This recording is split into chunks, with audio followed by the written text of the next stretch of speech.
Friends, welcome to my channel. ఈరోజు video చాలా ఈజీగా టేస్టీగా చేసుకునే కొబ్బరి పల్లీ చట్నీ అండి. ఇలా ట్రై చేయండి, చాలా బాగుంటుంది.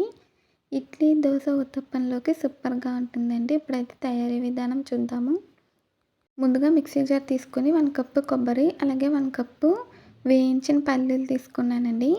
ఆయిల్ లేకుండా పల్లీలని డ్రైగా వేయించి పట్టు తీసేసి తర్వాత పల్లీలను అయితే వేసానండి. ఇంట్లో ఎప్పుడైనా కొబ్బరికాయ మిగిలిపోయినా ఇలా చేసుకోవచ్చు. తర్వాత ప్యాన్ పెట్టి ఆయిల్ వేసాను. కారానికి తగినంత ఎండుమిర్చి వేసి వేయించానండి. ఎండుమిర్చి అయితే చల్లారిపోవాలి. చల్లారిపోయిన తర్వాత వాటిని మనం మిక్సీ జార్లో వేసుకోవాలండి. తర్వాత రుచికి సరిపడా ఉప్పు వేసాను. ఇప్పుడు కొద్దిగా వాటర్ వేసుకోవాలండి. వాటర్ వేసి మూత పెట్టేసి మిక్సీ పట్టుకోవాలండి. సాఫ్ట్గా మెత్తగా పేస్ట్ లాగా మిక్సీ పట్టుకోవాలి. నేనైతే చట్నీ మిక్సీ పట్టేసాక చూపిస్తానండి. చూడండి ఫ్రెండ్స్, ఇప్పుడైతే మనకి రెడీ అయిపోయిందండి. వాటర్ తగినంత వేసుకొని ఇలా సాఫ్ట్గా గ్రైండ్ చేసుకోవాలి. ఇప్పుడైతే మనకి చట్నీ రెడీ అయిపోయింది కదా, దీన్ని ఒక బౌల్లోకి తీసుకుందాము.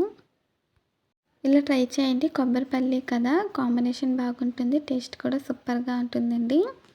ఖచ్చితంగా ఇడ్లీ, దోశలోకి చాలా బాగుంటుంది. ఎప్పుడు ఒకే విధంగా చేసుకుంటే బోర్ కొడుతుంది కదా, ఒకసారి ఇలా ట్రై చేయండి. ఇప్పుడైతే చట్నీ రెడీ అయిపోయింది కదండి, పోపు పెట్టుకుందాము. దానికోసం ప్యాన్ పెట్టి ఆయిల్ వేసాను.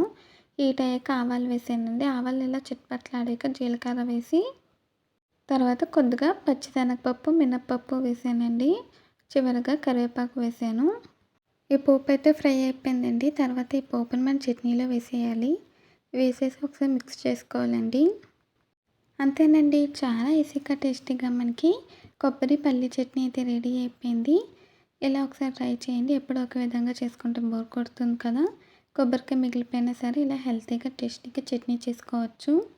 ఈ వీడియో నచ్చిందండి. నచ్చితే మీరు ట్రై చేస్తే ఎలా వచ్చిందో కామెంట్స్లో అయితే తెలియచేయండి. ఈ వీడియో నచ్చితే ప్లీజ్ లైక్ చేయండి, షేర్ చేయండి, సబ్స్క్రైబ్ చేయండి, అలాగే పక్కనున్న బెల్ ఐకాన్ క్లిక్ చేయండి. ఈ వీడియో నచ్చితే కామెంట్ చేయండి. ఈ వీడియో నచ్చితే మీ ఫ్రెండ్స్కి, రిలేటివ్స్కి షేర్ చేయండి. మళ్ళీ కొత్త వీడియోతో కలుద్దాము. Bye friends.